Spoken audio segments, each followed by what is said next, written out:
ভাই, এমন একটা দেশ আছে যেখানে মসজিদ নেই। ভাই, ভুটান নামে এক দেশ আছে, ভুটান। এই দেশটার ভিতরে মসজিদ নাই। ভাই, বাংলাদেশে 2 লাখ থেকে 2.5 লাখ মসজিদ আছে।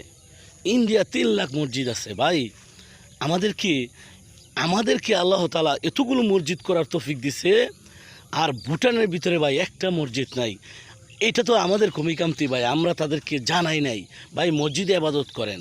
যদি আমরা তাদেরকে দাওয়াত দিতাম, দিনের পথে আনতাম, আর মসজিদ তাদেরকে বানায় দেখাই দিতাম, তাহলে কিন্তু আমরা অবশ্যই আল্লাহ তাআলার কাছে জবাব দিতে পারতাম। এখন আমরা তো আইটকা জামুগা কীভাবে? ভাই, তারা বলবে আল্লাহ আমাদেরকে কেউ বলে নাই যে মসজিদে ইবাদত করতে হয়, আমাদেরকে কেউ বলে নাই যে নামাজ পড়তে হয়, কিন্তু আমাদেরকে বললে আমরা হয়তো নামাজ পড়তাম। কিন্তু ভাই, আমরা শুধু বাংলাদেশের ভিতরে না, ইন্ডিয়ার ভিতরে না, পুরো পৃথিবীর ভিতরে আমাদেরকে এই কালিমার দাওয়াত পৌঁছাইতে হবে। এমনও বেদিন রয়ে গেছে, কোনো দিন তারা জানে না লা ইলাহা ইল্লাল্লাহ কী জিনিস।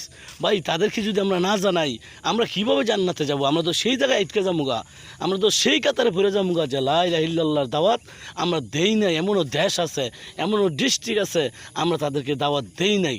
তো তাদেরকে যদি দাওয়াত না দেই, তাহলে তো আমরা আটকে যাবো। তারা বলবে আল্লাহ এই কালিমার দাওয়াত তো আমাদেরকে কেউ দেয় নাই, তাহলে আমরা কীভাবে কালিমা গ্রহণ করবো?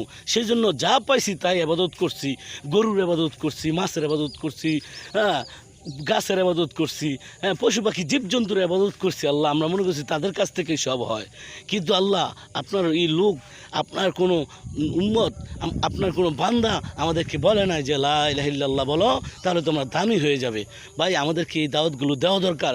শুধু আমরা আমাদের জীবন লয়ে পড়ে রয়েছি, আমাদের চারখি লয়ে পড়ে রয়েছি, আমরা আমাদের দুনিয়াদারি লয়ে আমরা পড়ে রয়েছি, কিন্তু আমরা একবারও চিন্তা করি না আখিরাতের কথা, এই দাওয়াতের কথা। আমরা দাওয়াত দেশ থেকে বিদেশে যাইয়া দিতেই হবে ইনশাআল্লাহ। আল্লাহ তাআলা আমাদের সবাইকে তৌফিক দান করুক, আমিন।